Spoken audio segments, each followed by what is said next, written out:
Hello and welcome to a very wet and rainy day here at Bandon Hill Cemetery in Wallington in South London, England. In February of 2023, I came here to find the grave of one of the late 19th and early 20th century's great composers, who sadly died in 1912, aged just 37. I was fortunate enough to find his grave, and I made a short video at that time, but I wasn't able then to make a full video about his story. So today I've come back to Bandon Hill Cemetery so that I can do so. And this is his grave, just here. This is the grave of the great composer Samuel Coleridge-Taylor. Samuel Coleridge-Taylor was born in London on the 15th of August 1875. His mother Alice was only 19 years old at the time. She had become pregnant by a man named Daniel Taylor, who was visiting the UK from Sierra Leone in order to study medicine. He returned home without knowing that Alice had become pregnant. Whilst still incorporating his father's real surname, Alice loosely named her son after the late 18th and early 19th century English poet Samuel Taylor Coleridge, hence the very close similarity between their names. In 1887, Alice married a railway worker named George Evans, and the family moved to Croydon, now a South London borough. Samuel displayed a gift for music from an early age, and when he was about 15, his family arranged for him to attend the Royal College of Music. There he studied composition under this man, Sir Charles Villiers Stamford, the famous composer and conductor, and one of the founding professors of the college. After completing his studies, Samuel immediately turned professional, soon becoming a professor at the Crystal Palace School of Music and a conductor of a nearby orchestra. In 1899, Samuel married Jessie Walmsley. The couple went on to have 2 children, and we'll look at them again briefly a bit later. Despite still being only in his early 20s, Samuel Coleridge-Taylor was already making a big name for himself in the music business. The famous publisher, August Jaeger, called him simply a genius. Amongst his friends, Samuel could count none other than the famous Edward Elgar, one of the finest composers of all time, perhaps most famous for his Enigma variations. However, it was a poem by this man, Henry Wadsworth Longfellow, that would have the biggest impact on Coleridge-Taylor's all-too-short musical career. In 1855, he published an epic poem called The Song of Hiawatha, which told the story of a Native American Ojibwe warrior of that name and his love for a Dakota woman called Minnehaha. In 1898, Coleridge-Taylor published the first in a trilogy of cantatas based on the poem. Part 1 was called Hiawatha's Wedding Feast.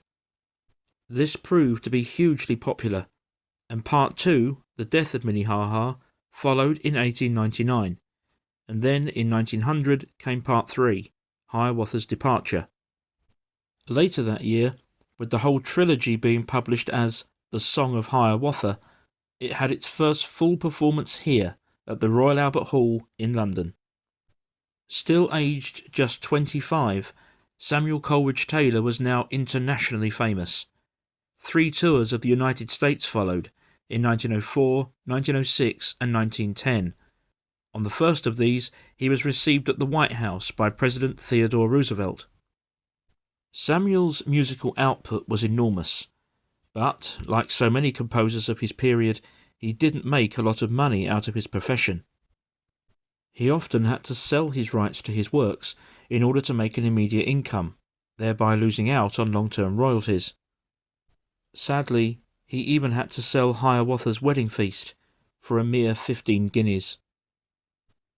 The constant financial worries took a heavy toll on Samuel, and many people believe it was this that led directly to him developing pneumonia and suffering a premature death at the age of just 37 in 1912. It was a sad end to a musical genius, but by no means the end of the story. Samuel's funeral at Bandon Hill Cemetery was a grand and widely attended occasion. This contemporary newspaper cutting provides a very good description, and states that his service even included a performance of a portion of his last violin concerto. The grave itself is located in the oldest part of Bandon Hill Cemetery, which was opened in 1900, just 12 years before Samuel's death. The stonework remains in good condition for its age, and the grave retains much of its original grandeur. These next two photographs show how the grave looked in the years immediately following Samuel's burial. At the bottom of the headstone there are 4 bars of music from Hiawatha and an inscription which reads, "Erected by his wife and other lovers of the man and his music." The top of the headstone reads, "In memory of Samuel Coleridge-Taylor, who died on September 1st, 1912 at the age of 37, bequeathing to the world a heritage of an undying beauty, his music lives." The rest of the wording on the stone comes from a work specially written by this man, Alfred Noyes, a famous poet and close personal friend of Samuel Coleridge-Taylor. I mentioned earlier that we would return briefly to look at the Coleridge-Taylor children, who can be seen in this photograph with their mother Jessie. They named their son Hiawatha, after Samuel's most famous compositions. He would go on to make adaptations to his father's work to suit different performances. Their daughter, the youngest of the 2 children, they named Gwendolen Averill. She would go on to become quite famous in her own right, under the stage name of Averill Coleridge-Taylor. She was a conductor, pianist and composer, and died in 1998 at the age of 95.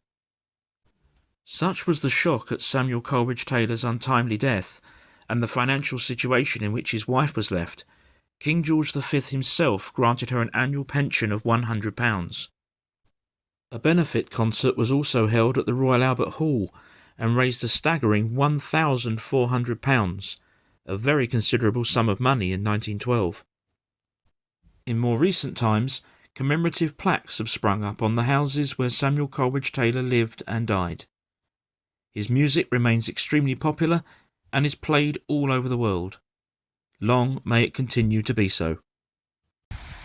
So that brings us back to Bandon Hill Cemetery in Wallington, South London, to conclude this video about the life and career of Samuel Coleridge-Taylor. I hope you've enjoyed the video, and if you have, please press the like button. And also, please subscribe to the channel if you haven't already done so. Thank you for being with me today, and I'll see you again next time.